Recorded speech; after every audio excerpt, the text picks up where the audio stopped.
Здравствуйте, друзья! Сегодня у нас ознакомление вот с такой кинокамерой. Первую вы уже видели, надеюсь. Что это? Кинокамеры, название их Fujika. Формат у них Single 8. Эту мы камеру уже в предыдущих видео я там показывал. Поэтому сегодня поговорим об этой.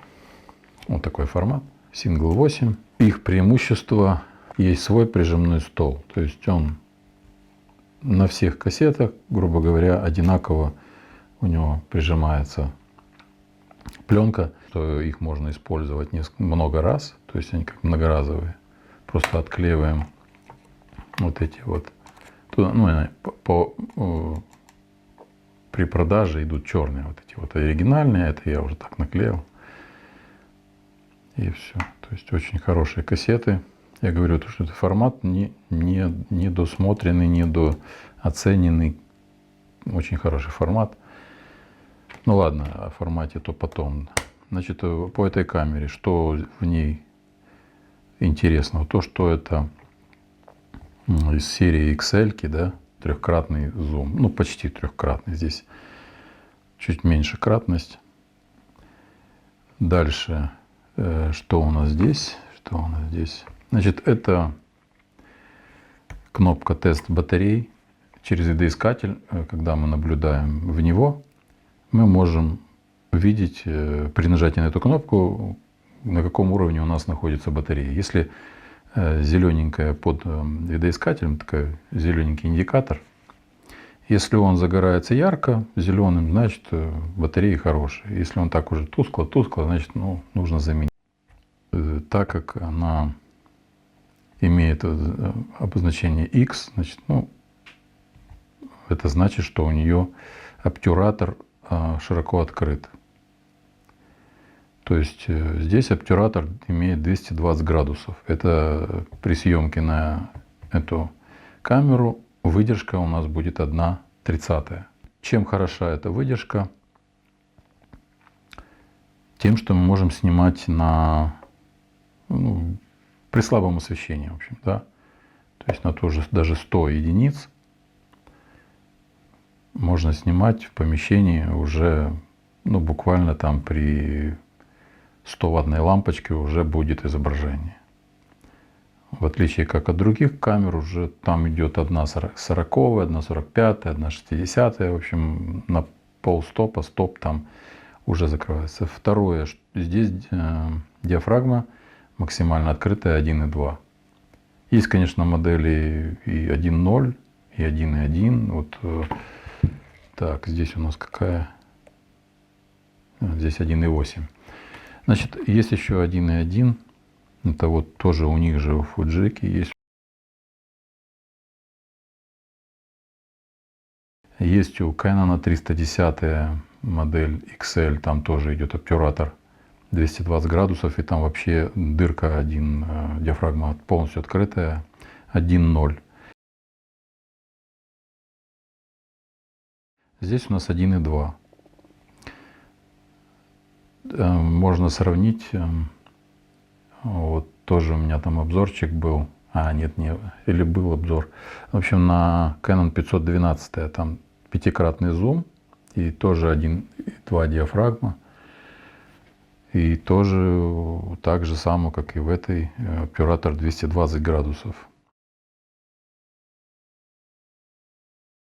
То она писала на звук, сейчас она не пишет. И я ее она была в очень плохом состоянии. Она я нажимал, она включалась, установил батарейки тут устанавливаются снизу в рукоятку. Рукоятка здесь такая отстегивается. Очень, кстати, надежно сделано. Нету люфта. И вот с двух сторон у нас такие вот. Тянем их одновременно, потому что одну так неудобно. А когда два сразу, очень удобно. Значит, установил я батарейки. Думаю, попробую, как она работает. Нажимаю. Она чик-чик так назад туго отпрыгивает. Думаю, что так Ну, еще раз, понажимал несколько раз, и в какой-то момент нажал, и она назад не отходит, и все. Я уже тросик вкручиваю. Уже и так, и сяк. Ну, понял, что придется ее разбирать. Ну, что я просто вытащил быстренько батарейки, потому что мне даже почувствовался, что запах какой-то был. Я ее разобрал. Так как она со звуком работает, тут максимально использован везде поролон. Тут тоже, кстати, вот на этой верхней крышке тоже есть поролон. Но он уже плохенький. Наверное, я его буду убирать. Вот это хороший поролончик, вот это, где это смотровое окно. А вот этот весь, он такой, ну, плохенький. Наверное, надо его убирать. Он сыпется немножко. Да, вон, видите, сыпется.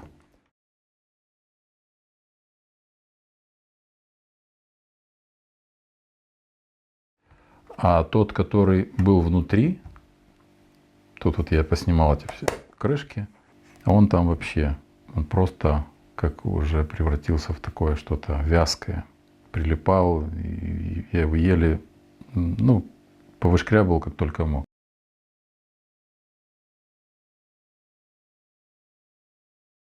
Я уже не стал полностью ее разбирать. Мне нужно было вот дойти до вот этого механизма, чтобы его исправить. Там получается две такие пластиночки, и вот они ходят рядышком. И между ними вот посыпался этот уже поролон, и он там просто заклинило, и все, назад не отпускалось. Я ее разобрал. Значит, что я обнаружил? Вот этот ролик, вот где идет на магнитную пленку, значит, он заржавел.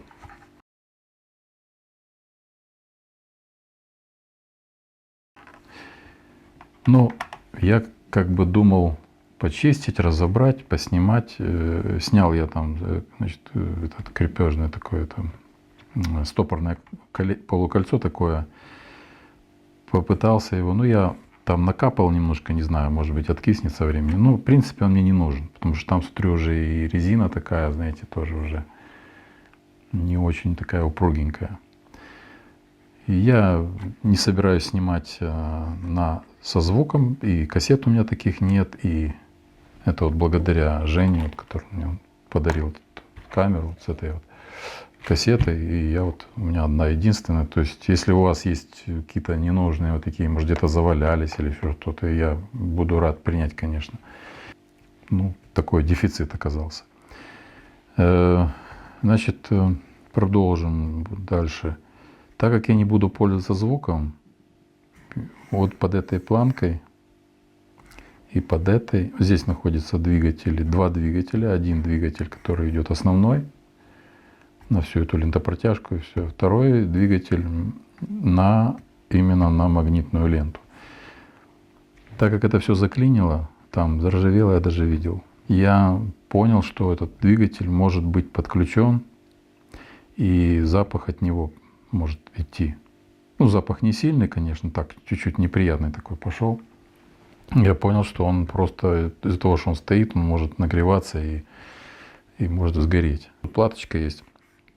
Я отпаял синий проводочек, и все. Я проверил его, да, действительно он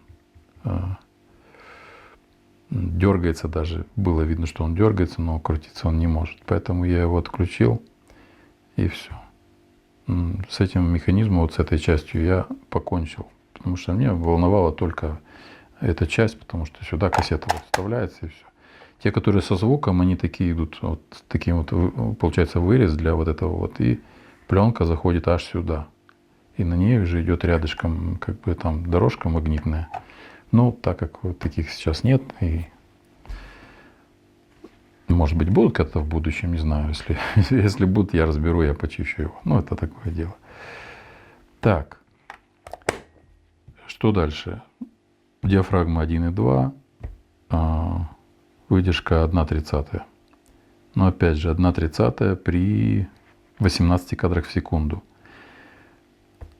Она снимает при 18 кадрах в секунду я как бы еще не вникал, взял, попробовал, зарядил кинопленку, там просроченную, написал там меточки, через каждые 18 кадров я указал как бы 1 секунда. Ну, в итоге я 15 секунд прошло, 14, и смотрю, у меня показывает 16, как бы, ну, думаю, что такое. Угу.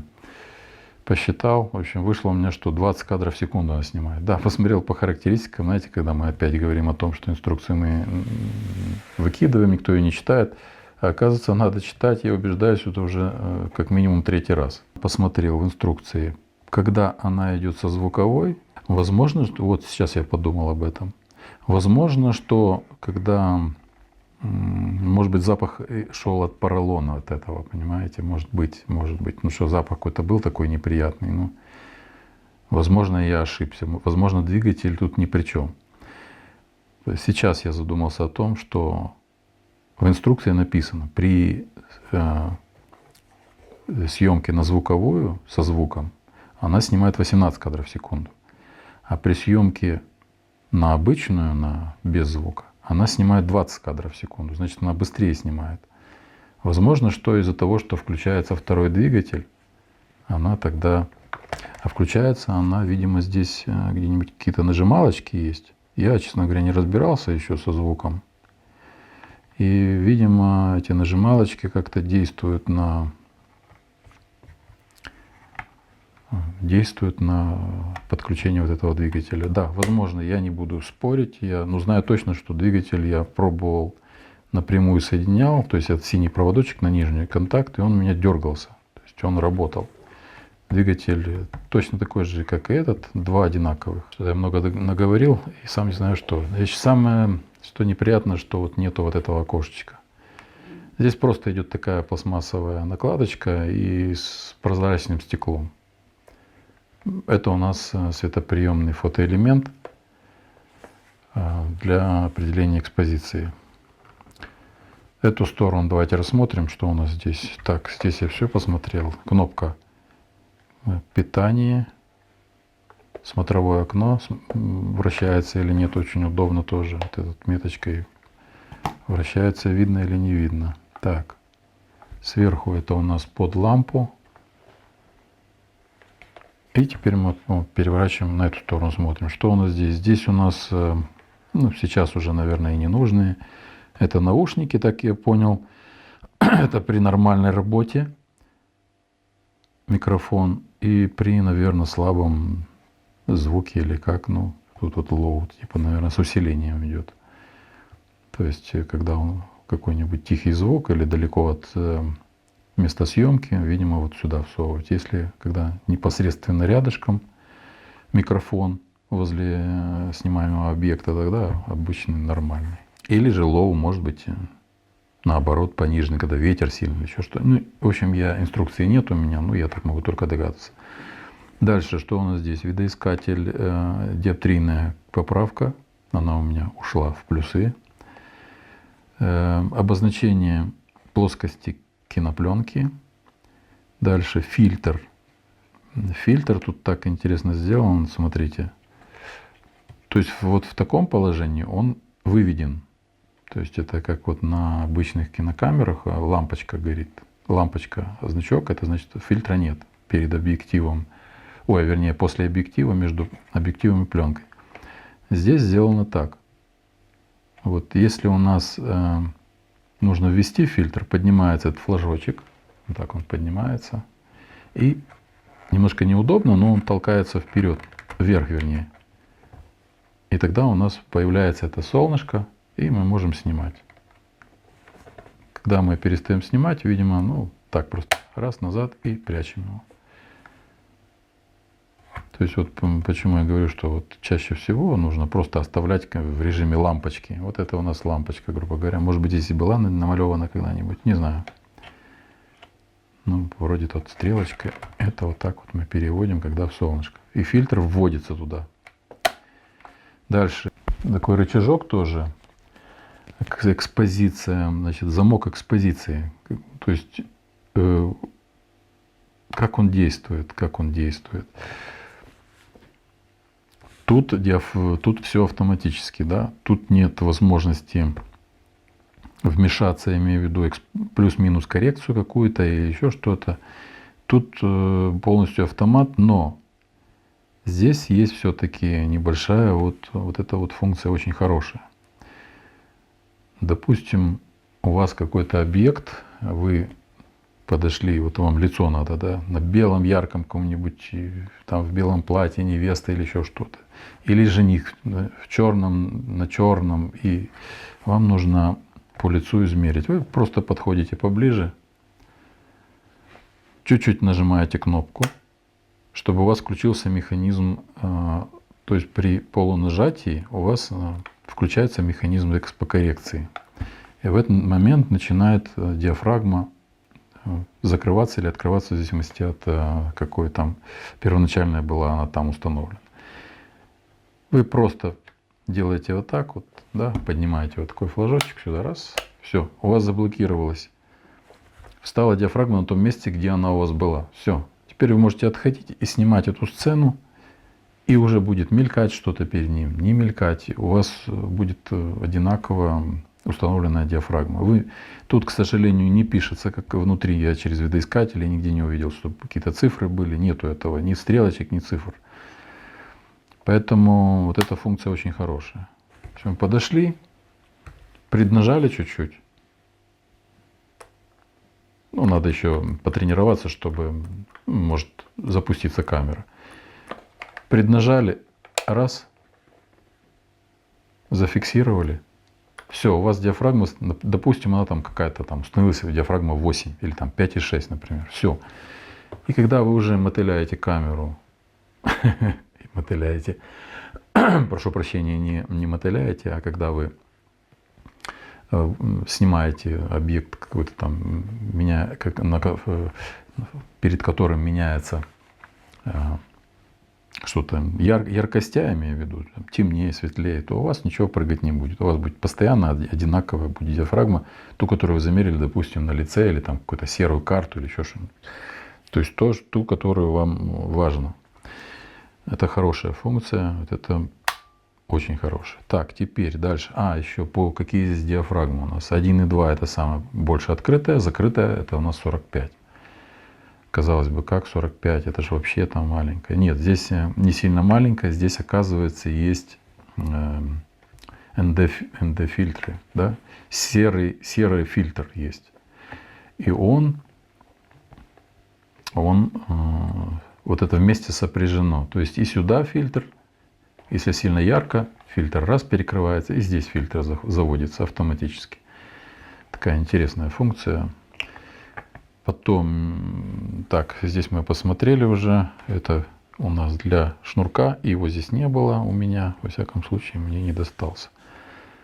Передняя часть, я уже говорил, это у нас окошечко экспозамера.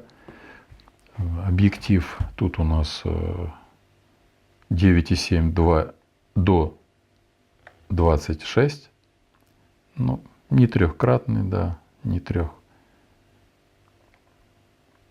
Ну, где-то около того.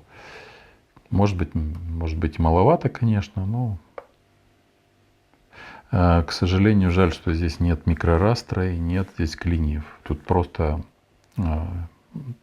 по матовому стеклу, и то я скажу, что не очень такое оно, знаете, как не ярко выраженное, например, как в Красногорске, там в Жуке там очень хорошо, там матовое стекло, там очень хорошо. И удобно наводиться на резкость. Тут, конечно, очень тяжело.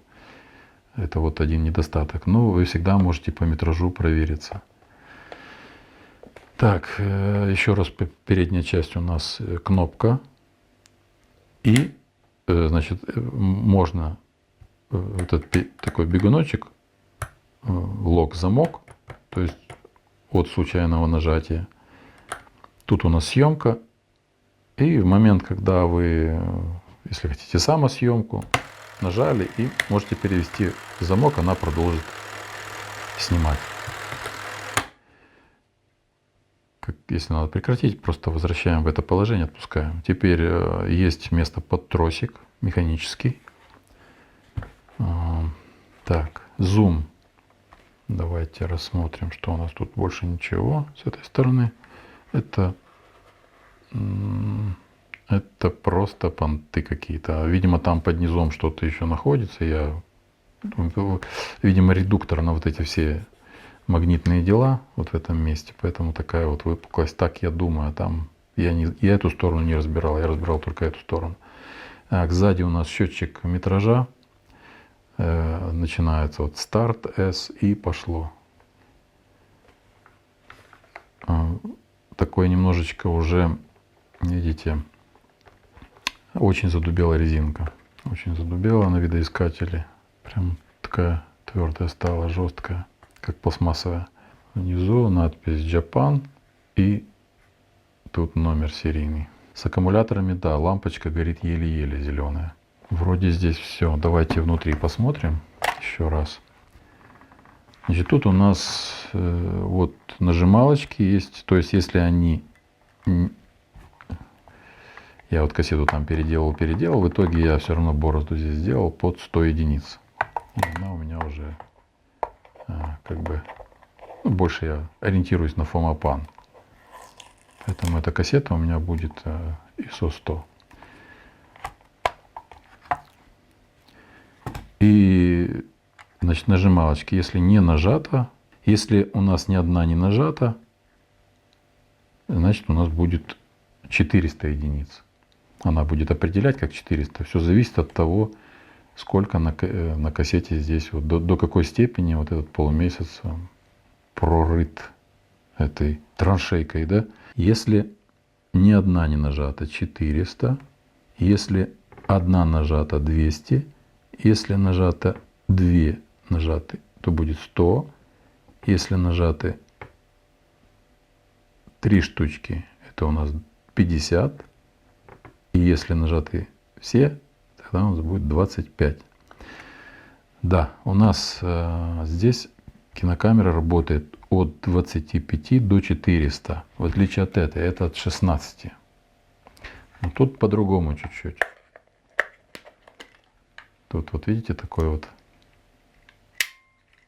в момент, когда вы закрываете, вот этот, вот так, когда вы закрываете, вот эта планка, она толкает вот эту вот иголочку, и у вас двигается вот этот вот полумесяц до тех пор, сколько кассета позволяет. Если вырез маленький, будет 16. Если больше. В общем, чем больше вырез, тем больше у вас она определит чувствительность. Но она от 16 до 400. Это от 25 до 400. Тут магнитная головка есть. И такой прямой вал. В смысле вал с резиновой этой прижималочкой. Ну, в общем, мне это не интересно, поэтому дальше есть кнопка, чтобы вынимать кассету. Удобно было. Вот у вас кассета, раз, нажали. Видимо, еще потому что вот когда здесь большая с магнитными, тут негде подобраться. Если тут как бы можно подобраться, а когда она идет с магнитной пленкой, ну, в смысле с пленкой, на которой есть магнитное нанесение там сбоку, то она вот так полностью кассета здесь везде занимает место. Поэтому сделали вот такую вот вспомогательную кнопочку, чтобы она вот так вот поднималась с помощью вот этого рычажка. А теперь давайте по индикации. То есть индикация, то, что вот видоискатель и внизу зелененькая, это проверка батареи.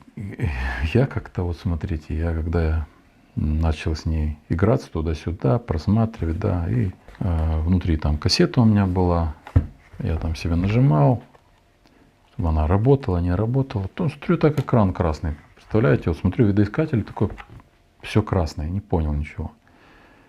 Ну, упало что-то между, может быть, знаете, как тут ничего нет, думаю, может что-то упало.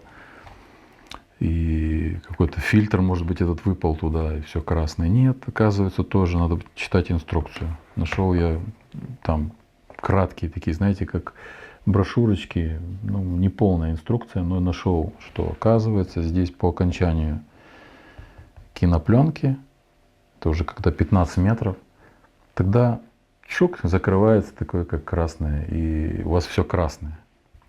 То есть там ошибиться невозможно. Как фильтр такой, вот прямо перед видоискателем появляется такое красное изображение. В общем, интересно. Ну, я попробовал, промотал впустую вот эту кассету. В общем, это аж практически 15 метров.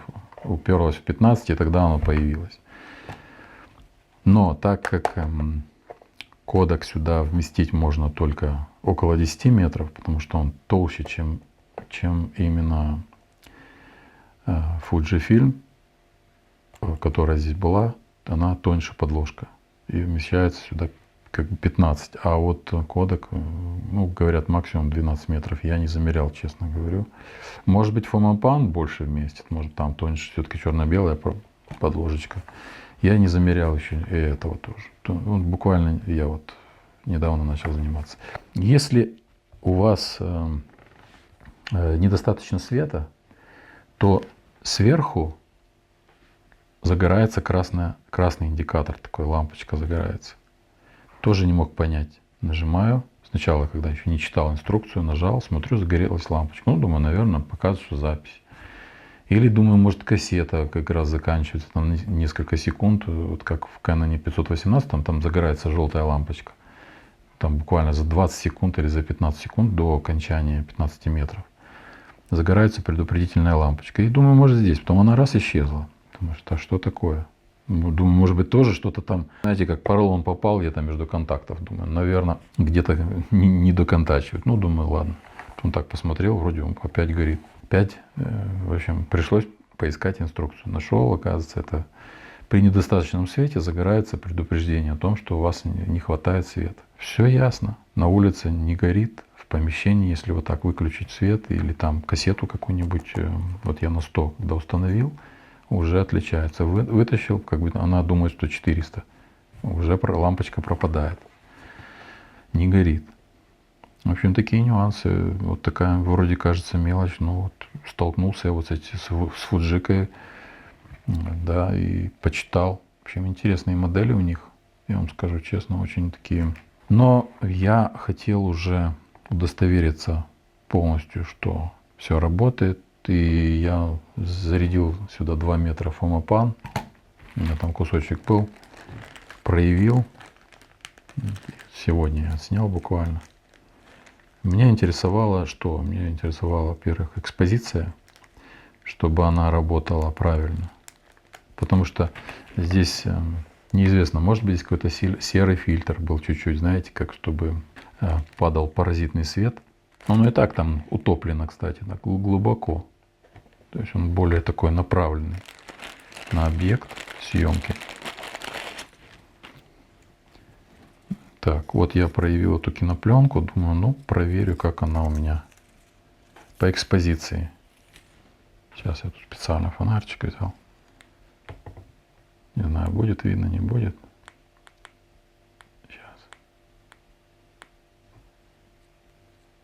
Сейчас я приблизим.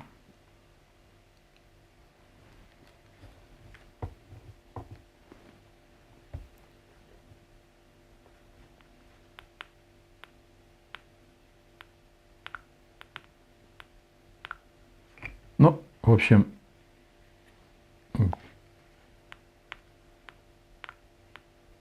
кадры есть, видите, да?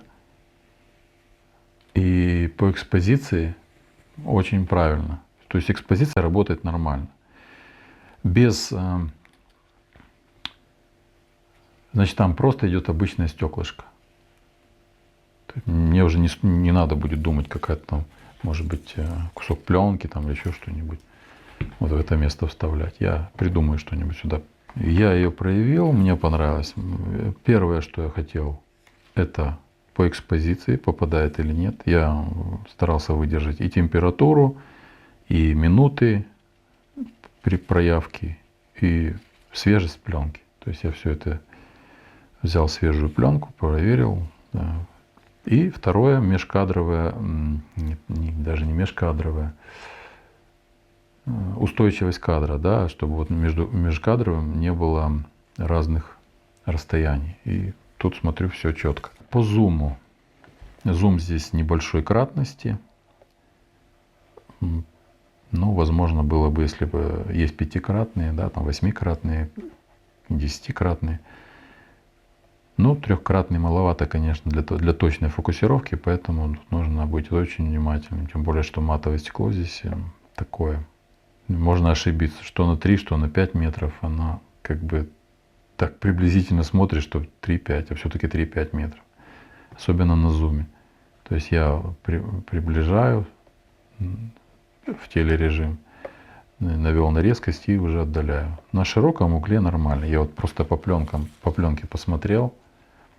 Я снимал специально в телережиме и при низкой освещенности, то есть чтобы диафрагма была полностью открытая.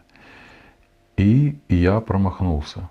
Уже, наверное, при таких уже лучше действовать по метражу. Вот от этой меточки нужно замерять леткой, либо лазерным каким-нибудь дальномером и проверять расстояние. Я смотрю, здесь, видите, есть маркер на 5 либо 15 футов, либо на 5 метрах, да? Думаю, что это такое? Ну, раз там красный и тут красный, смотрю, значит, тут есть макрорежим. Когда оттягиваем вот этот хвостик, да, можем перейти в макрорежим. И здесь написано 20 и 60 сантиметров. То есть это от вот этой плоскости, значит, камера может снимать от 20 до 60 сантиметров в макрорежиме.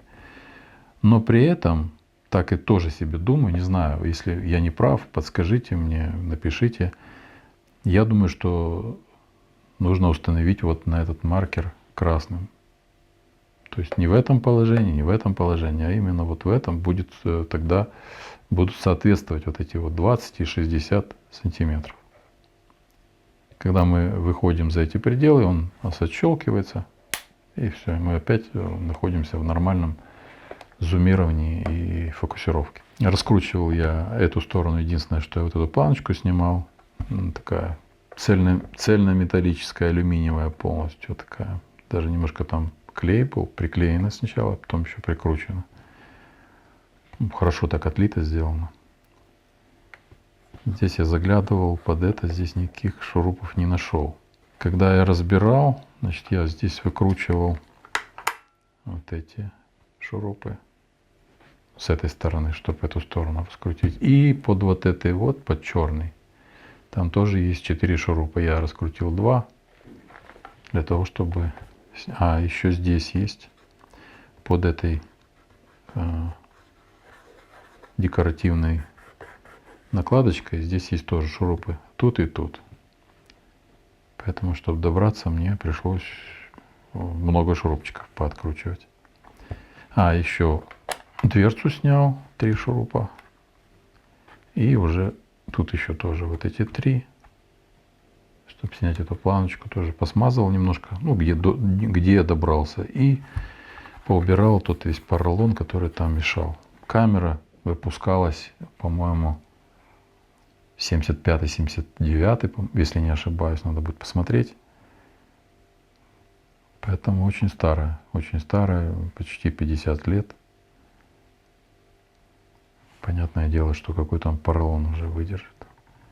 Хотя вот это вот хороший. Вот где вот этот он такой мягенький, эластичный. А вот этот, он уже превратился в клеющую какую-то самоклейку.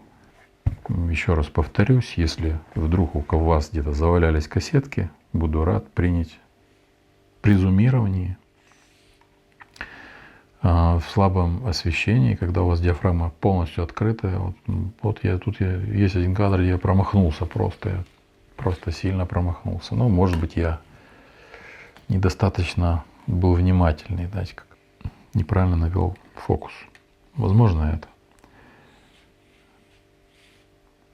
Потому что дальше, после этого кадра, я тут снимал гантельку, и она у меня получилась резкая вроде бы так. Но я еще пропущу через проектор, хочу посмотреть на стене, как получится. Насколько интересно у меня получилось. Ну, по плотности, вот что на улице снимал, что в помещении снимал, в принципе, меня удовлетворяет то, То, что вот она четко замеряет экспозицию. Нету такого там сильного, знаете, как тут есть немножко светленькие кадрики. Но это и тут просто фон был, да, фон, светлая стена. А так нормально и там, и там. Хорошо. И самое главное, что межкадровая у нас не гуляет.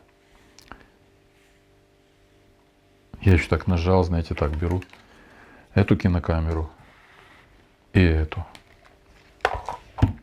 И включаю. Сейчас.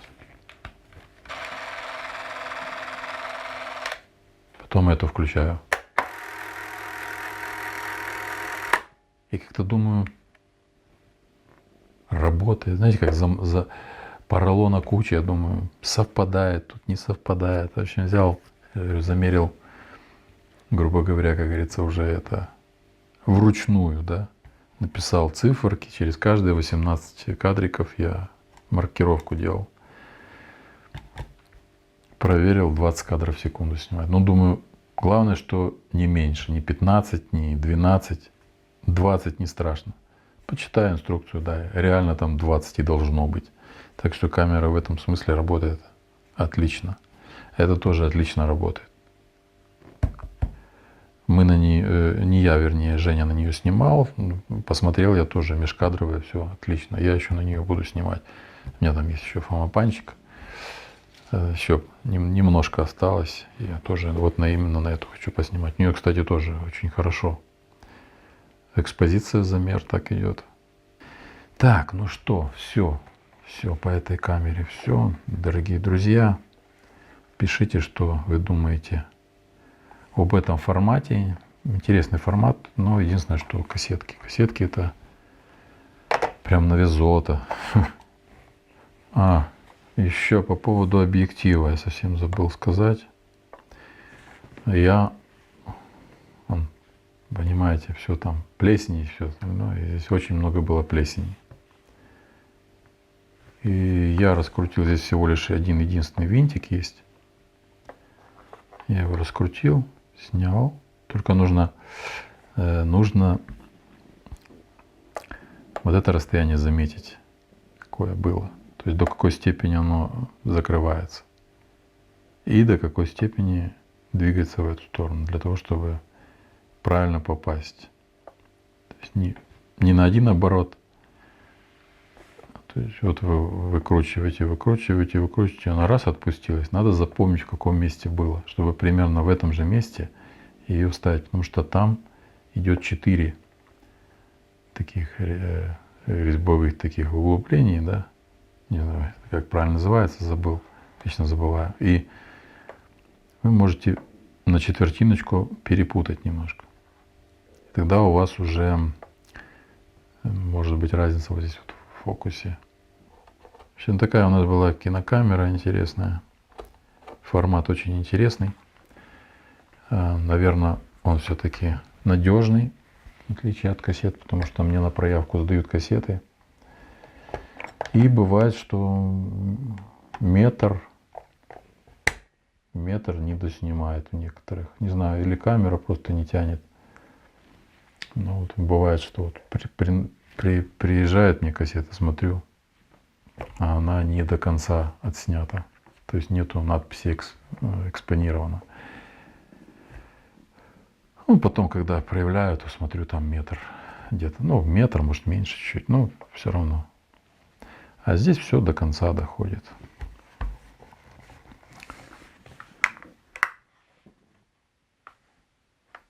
Вот